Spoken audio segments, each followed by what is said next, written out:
Welcome to Brutal. the MMA podcast. Well, the British are coming. We're They going are. to get into the next UFC event, and we're also going to go over the fights from last Saturday. Great fucking fights. I was pleasantly surprised. I It thought was this was going to interesting, be yeah. one of the worst cards of the year, to be honest with you. That's what I thought. Yeah, I mean, last week we were talking about it. He was talking about it, saying, "Yeah, it's probably gonna be a really bad, boring fight." When I saw the boring Walt card. Harris fight got canceled, I got really upset. Yeah. It was like already a lackluster card. And when that fight got canceled, I knew there were some banger matchups in the woodworks that maybe Sean Shelby didn't like allude to as much. Like we'll get into it right now. Evan Elder versus Gennaro Valdez. Holy shit! That was a an good fight. entertaining ass fight. Yeah, I think absolutely. there was 4 to 5 knockdowns in that whole fight. Mhm. Gennaro kept it like in the mix. He dropped Elder in the second, actually, after getting dropped twice in the first. And I was kind of rooting for Gennaro because I've seen his fights. He always gets dropped in his fights. It's just a talent of his. Yeah. It's like watching Charles Oliveira. He's gonna get dropped, but he's also gonna come back and kick your ass. Yeah, I ended up watching the fight like a little later, but he had already seen it and he didn't spoil it. He just showed after watching the first round. He's like, "Who do you think wins?" And I was like, I just said Valdez because I was like, well, he's been dropped a couple times, so I feel like he's gonna come back. And- Valdez gives me that Dan Hooker vibe where he's just tougher than any of the fights. But Evan Elder showed so much improvement from his first fight. Yeah. I mean, his technical striking is just off the fucking charts. But we're not gonna like dip too far into it. That was a really good fight. Great improvement from Evan Elder, and I can't wait to like watch him in the future. I mean, yeah, no, I now know his name. So yeah. I mean, yeah. It's a really big improvement from his last fight. And then after that fight, we had I can never pronounce the first name. We're just gonna say his name's Costa. Costa, yeah. He's the fellow with the vitiligo. Yeah. Very interesting. His striking, I knew it was already dynamic. This is the first fight he's had in the UFC with his original weight class. His first fight was in lightweight, and he actually kind of struggled with it. So coming into this next matchup, he was better cut, he was better prepared, and he really showed it. Austin Lingo showed like a very strong boxing skills, and he was super tough. Stayed in there the whole time. I'm surprised he didn't get knocked out.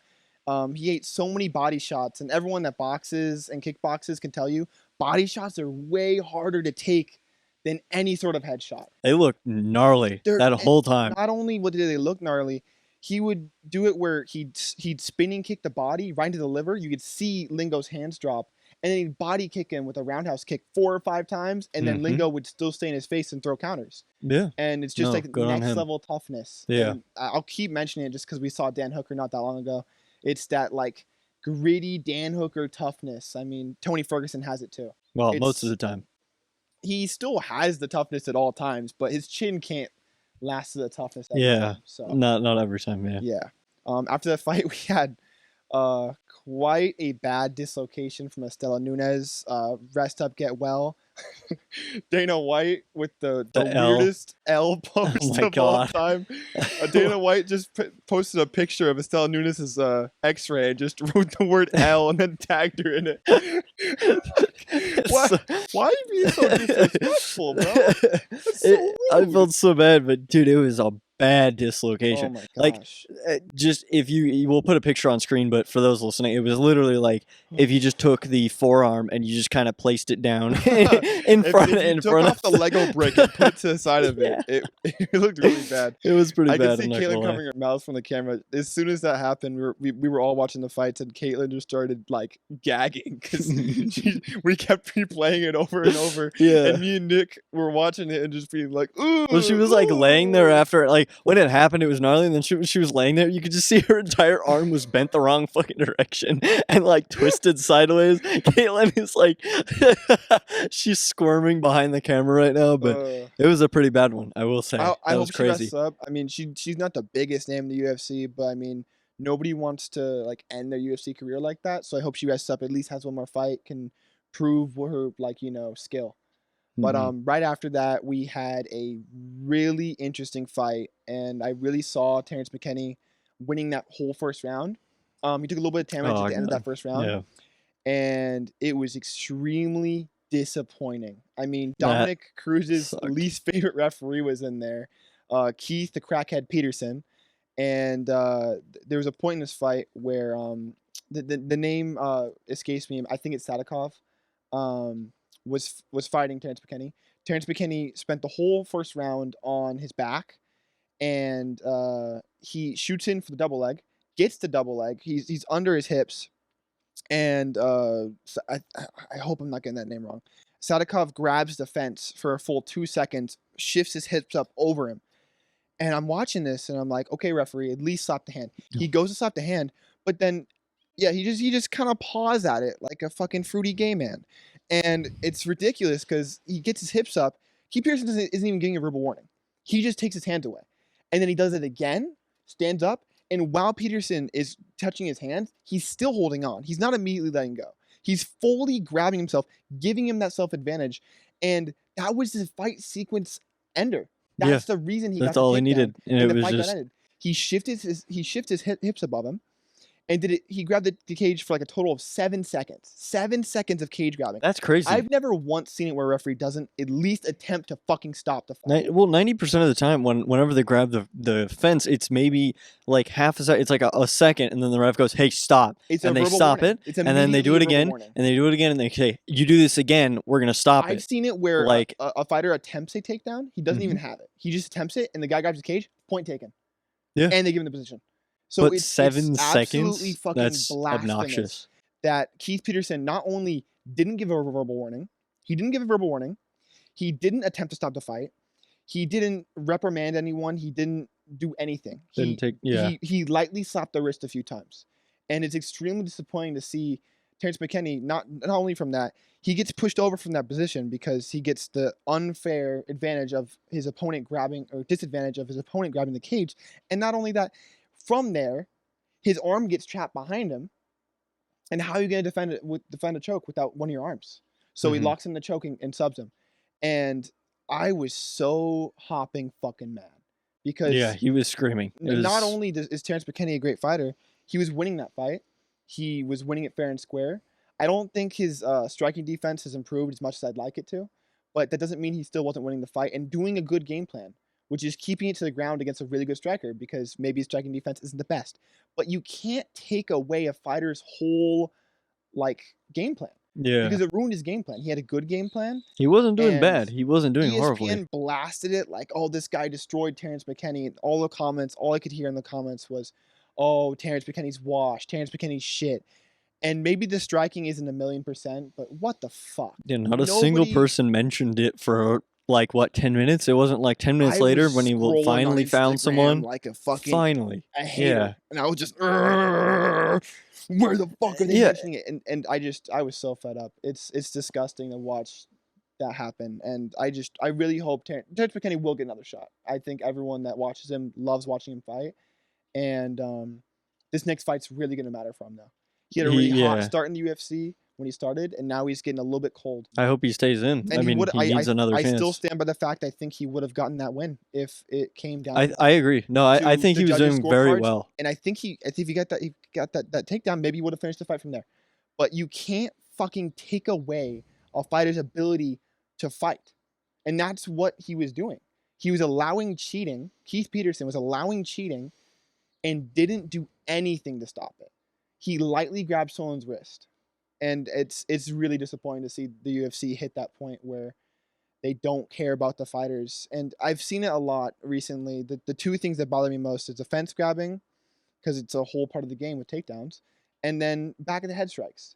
That's it, yeah. So often where it's not even someone gets rocked, and I understand your first intention is to start hitting them as hard as you can, wherever just hitting their head somewhere, yeah. And I understand as a fighter, you just want to jump on it, right?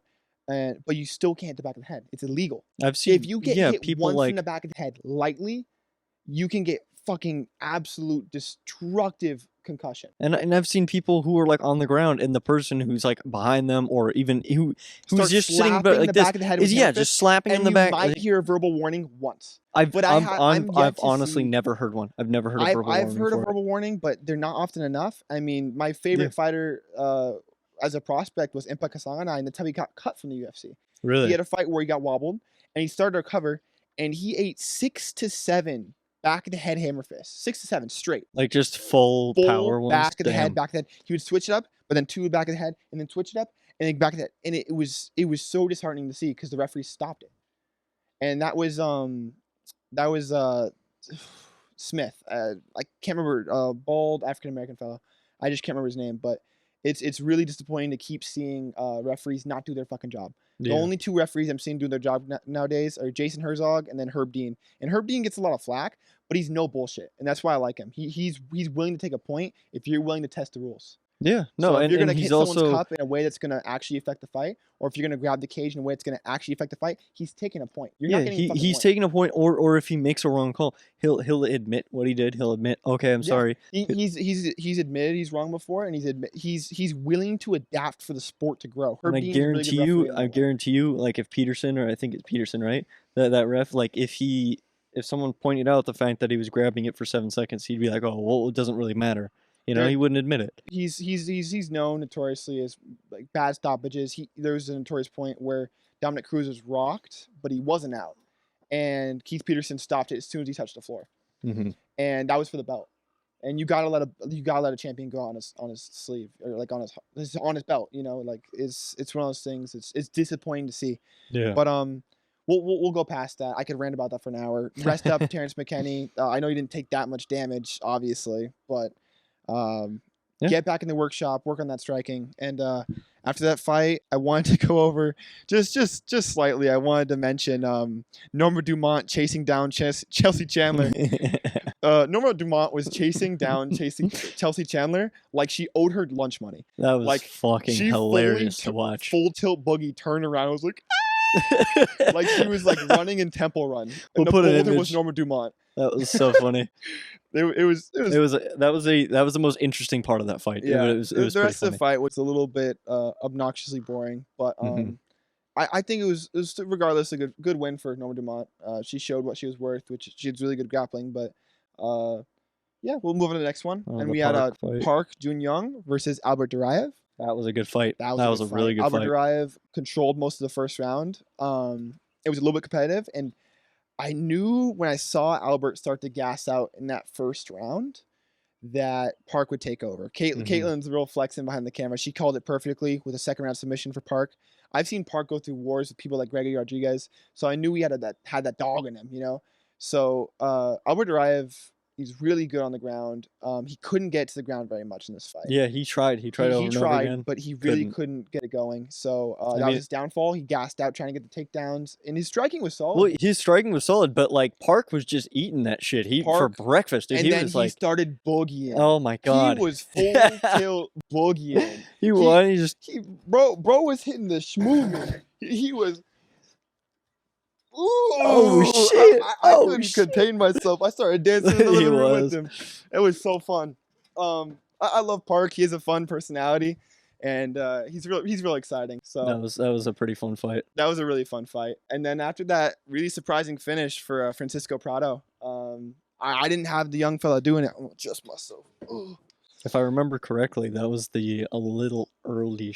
It was a little bit stoppages, right? okay. So it's weird to say early in a way that I thought the fight should have been stopped, but I thought it should have been stopped earlier. Yes. No. I remember And now. then later. Yeah. Because it was really weird. Ottoman Azaitar is a really good striker, and I thought he was controlling most of that fight until he got dropped, right? Mhm. And when he got dropped, he started getting brutally beaten. Brutally. Yeah. Like 7 to 10 unanswered shots. None of them answered, and he should have been. The fight should have been It should stopped. have absolutely been stopped. And I don't know why I'm struggling with his name. Smith. Mhm. I know it's not Anthony Smith. I keep thinking of Lionheart. I don't know why, but another bald fellow. Mhm. And he let him get enough time to recover while eating those shots, and then as soon as he dodged a punch and then kicked him off him, then he stopped the fight. Yeah, it was like It was really weird. He gave him enough time to recover, and then when he finally recovered after getting brutally beaten, he stepped in and stopped the fight. And I thought that was really unfair because if you're gonna give him the illusion that he can fight to, keep fighting, why Yeah. stop it there? 'Cause No, he if- would have gave lost. him the benefit of the But doubt. Oh, I think he's still good, and then stopped it while he was getting up. yeah, And it I was thought literally like his really- leg was. It was the first time that entire exchange where his leg had hit the hip. He pushed him off, and started to bridge up? Yeah, and he was like trying. He couldn't hit. He was too far away, and it was like that moment. I was like, okay, well maybe he does something with this. He probably wouldn't have, but that was the first moment where I was like, okay, maybe he does something with this. Yeah. And then the ref just jumped in. I was like, what? Yeah, and then the funny thing is Zaitar actually, when he got up, didn't look that wobbled. Yeah. Like, I think he actually He was finally pissed recovered. immediately. He was was really immediately pissed. pissed. If at the beginning it looked like it was bad. It looked like it was real bad. But I don't think it was to the point where he was unconscious at any point. I think he Yeah. got wobbled and he didn't know what to do in the first few seconds, and then he figured it out, got that toughness, and got up, and then he stopped it. And I thought that was a little bit Really ridiculous. The dumb. referees were a little bit on one. I Yeah, think they those just popped a few two pillies were a before the little fight weird. started. So still a great fight. Prado's 21 and he's knocking fools out. Yeah. So props to him. Great outing for him. And then we had the co-main event: Jack Della Maddalena versus Basil Hafez. Holy shit, Basil Hafez with a UFC fucking debut. This guy, I had no expectations. I thought he was gonna get knocked out in the first round. I've never seen this guy fight. I didn't have any good expectations for him coming into the fight. I thought Jack was going to put him on a stretcher in the first round, and that's how it looked in the first round. Yeah, no, I'll admit, yeah. It was just right after the first round. But Basil started going for the takedown, which was the very beginning. So as soon as they walked out, I'm like, Jack's going to knock him out. And then he got taken down. And then he got taken down. And then he got taken down. Over and over. And Jack Della Maddalena couldn't do anything in that first round. And Basil was still landing punches. He was landing strikes. He was staying active. He has a really good ground game. And not only that, he can eat a punch and throw one back.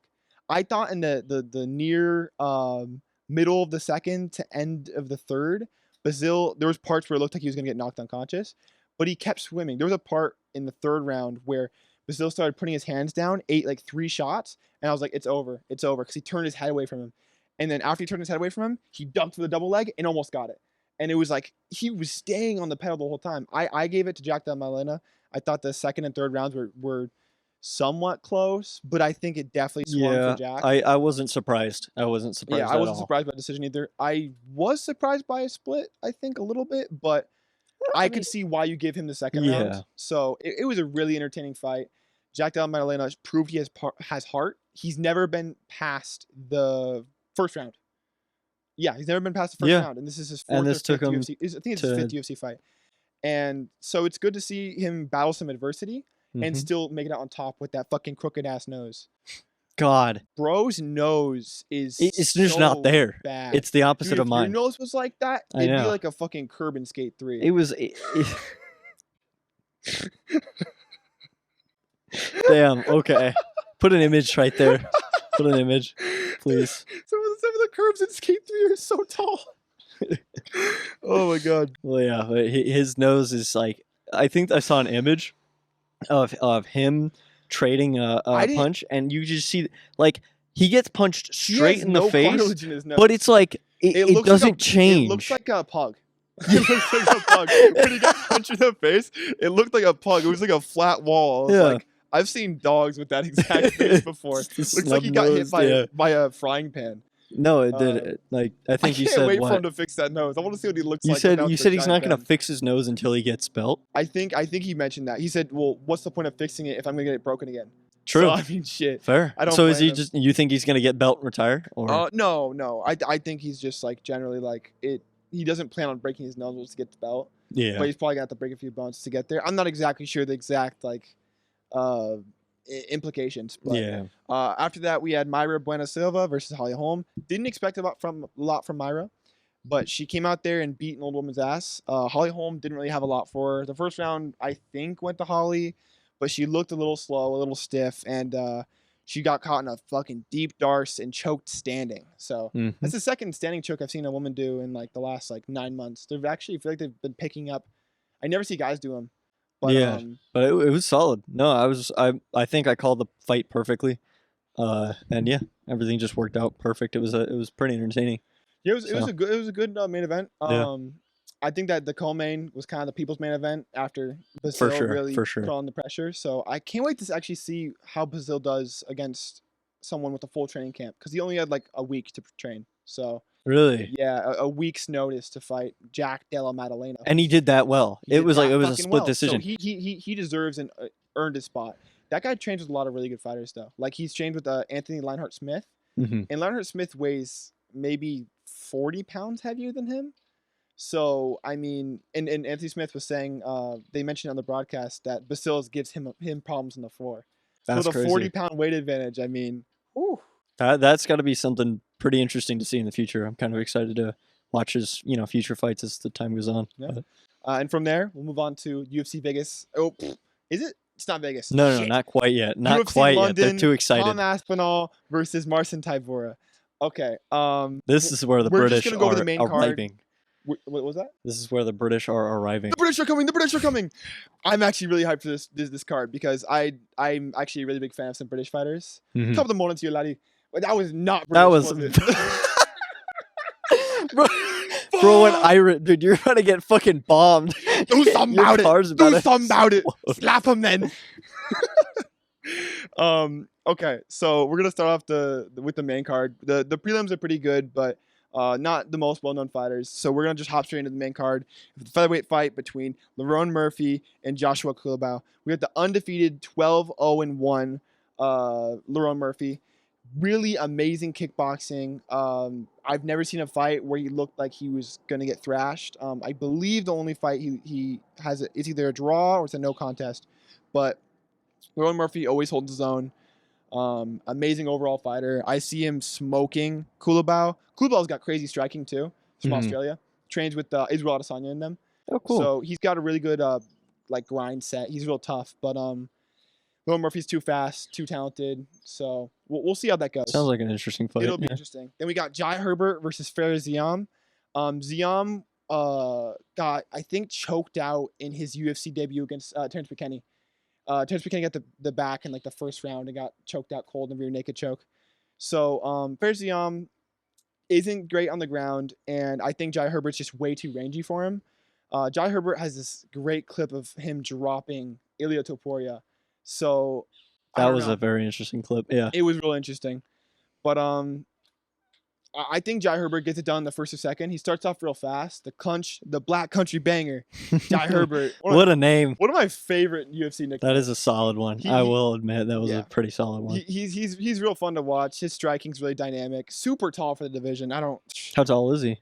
He's a lightweight. I think he's like 6'1", 6'2". What, for lightweight? Yeah, crazy. He's rangy as shit. And Ilya's like 5'8", so there was like a 6-inch reach advantage in that fight, and Ilya still got through to him. So. If his chin holds up, give me Jai Herbert for sure. And then after that, we got Paul Craig, Scottish Paul Craig. He also identifies with the English, so whenever the English has a card, he's usually on it. Versus Andre Muniz, the Brazilian black belt. This is going to be a great fight because Paul Craig is the only guy who's beaten the light heavyweight champion who just vacated his belt.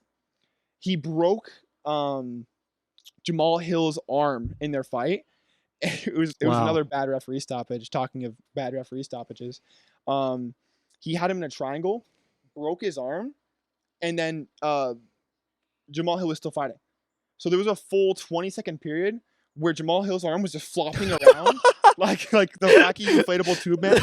His arm was just flopping around, and Paul Craig was like smashing with hammer fists from the bottom. And then the referee just looks and goes and puts his hands on them and then stops the fight. And I was like, what the fuck? But Paul Craig is one of the best submission artists in UFC. He's submitted Jamal Hill and he's submitted what's his fucking name? Magomed Ankalaev, who's only lost once in the UFC, I believe, and just his most recent fight was for the belt. So he's beaten 2 of the top contenders and 1 of the champions. What was his name? Paul Craig. Paul Craig. Oh, yeah. Bear Jew. That's Yeah. That's a full We name. love Paul Craig. Paul Craig's hilarious. He sounds funny. He's a ladies' man. I hope that's the right accent. Notice, Paul Craig. Okay. That's how he talks. That's how he talks. I swear. I'm not that bad with it. And Andrew Muniz has amazing ground game. They both are a little bit lackluster on the feet. Muniz definitely is better than Craig on the feet. Craig doesn't really beat anyone on the feet. So I can see if it goes to the ground, this being one of the best light heavyweight scrambles we've ever seen, to be honest with you. So I'm really excited if this one hits the ground. If Muniz is smart, he keeps it on the feet and knocks out Paul Craig, to be honest. Paul Craig's the one who got hammer fisted to hell by Johnny Walker. Oh, really? Remember the one where he's just ding, ding, ding, ding? That was, I think, the first time I've ever seen Johnny Walker fight. It's like a guy ringing the hammer bell, dude. That was a brutal fight. I love Johnny Walker, but I love Paul Craig too. That fight was so like heartbreaking for me because it was like 2 of my favorite fighters fighting. And then right after that, they did Johnny Walker versus Ian Kutalaba, which are like two of my favorite fighters. So they always do these fights where it's like my favorite prospects fighting each other, and it's the hardest thing to pick a side. I But, can imagine. Yeah. After I that haven't fight, experienced that yet. I'm not gonna lie. you don't got a lot of favorite prospects though. Well, yeah, I have none. you're a I don't main have card any favorite. watcher. I just kind of Casual. shut the fuck up. Okay. Teen Crumpets. Listen. Okay. I have really bad food. I am the English. You know what? I lost feel- to peasants. I in the feel 13 so bad. I colonies. feel so bad for all of the UFC fighters for that event because they're gonna walk out hungry as shit, wanting to go eat some burgers and they're gonna walk out to fucking English food. Do you want tea and crumpets? Fucking no, thank you. London. Fish and Oh. chips? No. Chips means French fries. Fuck you. Do you want mushy peas on On what? on chips? On what the They fuck put was that? mushy. They put mushy chip. Fuck. Mushy peas on fries That's fucking and disgusting. unsalted fries. Stop. by the Stop, way. Stop. I don't And want to that's a delicacy. I'm That's what they upset. like. I will never go to London. Fuck that shit. I'll go to London. I just won't eat. Yeah. I'll do that fasting period. I'll fast for a full Perfectly 24 time hours it. when I'm there. After that, we have Nathaniel Wood, Andre Philly. Put a picture up if you can. Nathaniel Wood, when he was fighting... Wait a second. Okay, he's back down to featherweight. Holy shit. Nathaniel Wood, when he's a featherweight, is so fucking shredded. It is ridiculous. What was he before? He fought in lightweight in his last fight. I thought he was sticking to Lightweight? lightweight, but here it says featherweight. Hmm. In featherweight, he's so fucking shredded. There's a picture of him. He has veins all down his abs. They're on his That abs. shredded, really. They're on his chest. They're on his face. He just looks like veins. He's like a railroad map. It's fucking crazy. Nathaniel Wood is going to is going to fucking smoke Andre Philly. Andre Touchy Philly. Funny. I love That his really nickname. is Yeah, Touchy Philly. touchy feely. He's going to get what? That is wretched. didn't hear anything. Andre Philly has a really good boxing game, really good striking, but Nathaniel Wood has way better striking, wrestling, jiu-jitsu, all of it, honestly. So give me Nathaniel Wood by sub, like second round or knockout. He hits way too hard. He's super technical, but I don't know why he's down at featherweight. He was doing really good at lightweight. I might be mixing it up. He might have gone down to bantamweight, and now he's back at the featherweight.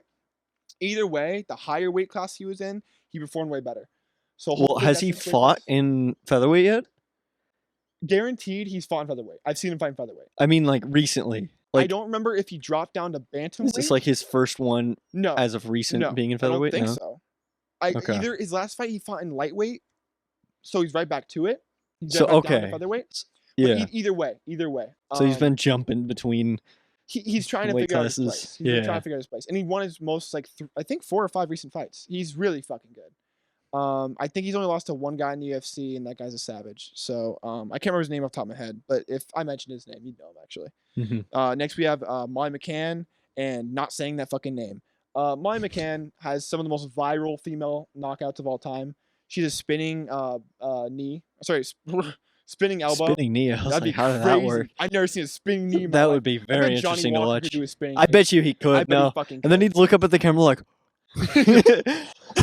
And then they do the edit of the Neanderthals. Yeah. Bong, dong, dong, From the dong, dong, Croods. dong, dong, dong, dong, dong. He's got the fucking. He did a video with his brother where his brother was supposed to make his UFC debut pretty soon here, but the fight just got canceled. His brother's really good too, really good fighter. Are they similar individuals? Johnny Walker is just a freak, disgusting athlete, but his brother doesn't look like as much of an athlete, but he's jacked as shit too. So his brother's like the His more. brother's smaller too. Is his brother like the more normal version of him, or are they both just I think like? they're both wild as shit. Okay, cool. But I think Victor's like I think it's in Victor. If I'm wrong, correct me. But either way, where the fuck was I going? Oh, spinning knee, fucking retard shit. Whatever. Molly McCann had a really good spinning elbow, and in her most recent fight, I had her winning, and she got fucking brutalized by Erin Blanchfield. She got put in a crucifix and ate maybe 50 to 60 unanswered strikes, and then the fight got canceled or stopped. By the referee. Okay. So that was a really good showing from Erin Blanchfield, and it showed there's levels to this game. So hopefully Molly McCann can come back with a win. The chick she's fighting is 10-8. So she doesn't win. Molly McCann's really big good friends with Patty Pimblett, and Patty Pimblett's like a huge figure. Yeah. So they're like a dynamic duo whenever they fight. So yeah, that's why she's the co-main event, to be honest. Because the chick she's fighting is not worth it. So Either way, you think if she wins, the chick she's fighting is going to be kind of booted? I don't know. Probably. She's 10-8. I don't know what her record is in the UFC, but it's not fucking good. We have finally, Tom Aspinall is back in the fucking UFC, baby. And he's going against Marcin Tybura. We all know how this is going to go. If Marcin Tybura wins, what the fuck? The only way he wins is if Tom Aspinall's ACL snaps in half again. In his most recent fight, Tom Aspinall was fighting Curtis Blades, and his like meniscus and ACL just like, exploded. That sounds It was the very beginning of the fight, 30 fun. seconds in, steps back on his right knee, doesn't even do anything explosive. Bro has an atom bomb explode in his knee. So that sounds like it feels really good. The way he's screaming in agony and holding his knee after looked like he got a nice massage from the Asian lady. Could you see anything? No, it was just internal damage. You can't see it. Actually, I saw a slowed down video. When he steps back on his knee, you could see the knee ripple. You could see like a pop. You can imagine the internal of his fucking ACL just going and popping and snapping in half because there's so much tension on it. Oof. I remember seeing that and I got really uncomfortable. Caitlin's cringing again now. I actually gagged, I think. That was a really bad, because I didn't see it at first. I didn't see the first 2 times. Then you watch the slow-mo. And I watched the slow-mo of him stepping back on it. And I've never seen it where someone steps back and you can see like the internals of his knee just explode. And Tom Aspinall, in my opinion, is the best heavyweight on the planet. He's fast. He has good submission skills. He's beaten everyone in the UFC that he's fought except for Curtis Blades. And I had him going to beat Curtis. I had him going to beat Curtis Blades, and then his knee fucking exploded. That's so unfortunate. I'm really happy to see him back. It's been almost a year since he's fought. Tybura's good. Most recently beat like a fucking bum, I think. I think he beat like Alexander Romanov or the UFC rankings for heavyweight are pretty dog shit. So there aren't that many, are there? There's 15. That's it? Well, there's 15 in the top 15 is what I'm saying. Oh, but what I'm saying is they're dog shit. Like Blagoy Ivanov's in the top 15, and bro he's 43 and hasn't won a fight in like fucking 6 fights or some shit. It's not 6 fights, it's like 3. But he fights like shit. And Alexander Romanov just beat him, and it was like a close fight, which is fucking sad to say, because Romanov also lost his last 2 fights. Either way, the UFC light or heavyweight rankings need to fucking be boosted. But yeah, really excited for the British to come back. Fucking yeah, the British are coming. The whole 9. Get Michael Bisping commentating on that, please, with his one eye looking ass. I don't know who that is. You know who Michael Bisping is? No. God, you're casual. Michael Shut Bisping the fuck up. was the first ever. I'm not casual. I'm new. That's what you are. That's Shut casual, by the way, because you only watch main card. All right. Hey, I don't only watch it. He's up. We should sip on some tea while we watch. I fucking hate tea. Why do you hate tea? I don't like tea. What kind of tea have you had? All of it. Bet you he's gone out, grabbed one of coffee. these, and then he's just like thrown in some hot water, and he drank that. Probably better than whatever the fuck slush you guys drank from that fucking sub place. What? Remember the tea you guys got? Oh, okay, yeah. Well, we went to fucking Jersey Mike's, and that sucked. Okay, it was literally just pure sugar and like AIDS in water. Speaking of AIDS, Caitlin has AIDS. Yeah, Caitlin's apparently dying in the background. Dying from Ebola behind the camera. Don't die before we go to fucking Utah. We're gonna see fucking UFC 290, 291, and fucking Paulo Costa's fight got canceled. No way. From Elskarov. I'm so fucking upset about it. There's no official statement, but apparently it's because they're trying to book Khamzat Chimaev and Paulo Costa, which is a better fucking fight. Okay, that's fair. I'd like to see that. Paulo Costa in fucking person. So well, yeah, I hope really he goes. Wait, so okay, they canceled the fight, and Paulo Costa's just not going to fight now until they. Oh, that's dumb. But they haven't announced if it's injury from Paulo Costa or if it's because they're just rescheduling stuff. Mm-hmm. But either way, it's sad. It robs the fans a little bit. I bought that ticket knowing Paulo Costa. That was the biggest draw for me, honestly. Really? I wanted to see Paulo Costa fight. I've always been a huge fan of him. He's so fucking funny. He is. And all he's hilarious. His commentary is funny, all his shit. And he's also a fucking freak of nature. And he has one of my favorite fights of all time between him and Yoel Romero. And the Luke Rockhold fight was good. The Israel fight was good, even though it got destroyed. I mean, he's fun to watch. He's always fun to watch. He's never had a boring fight. So it's upsetting to see, but yeah. I had a point. Oh, Michael Bisping. Michael Bisping was the first ever English UFC champion, and he got the belt while missing an eye. He fully Really? didn't have an eye. He got head kicked by TRT Vitor Belfort. You know that guy that was like really jacked, and then he got Yeah, off yeah, TRT yeah. and got fucking fat. That guy head kicked him into the shadow realm. And just like obliterated his eye, and he still fought. He fought like 7, 8 more times. He beat Anderson Silva with that eye. He became the UFC champion with that eye. Was he beat- like fully blind fully through blind? it? He didn't have an eye. His eye was like gone. Just The gone. retina was attached. So they still let him fight? No. So what happened is he would lie on the test. He'd have his friends help him memorize the eye test before he went in. Oh, that's so cool. And he's one of the most charismatic fighters I've ever seen, and he talks good shit. So it's always great to see him on these English cards. Hopefully they have him on this card, and he'll be chatting his shit as usual. He's one of my favorite commentators. I got him up there with like Joe Rogan, honestly. So it'll be good to see him hopefully commentating this one. He always is London, so I imagine he'll be for this one too.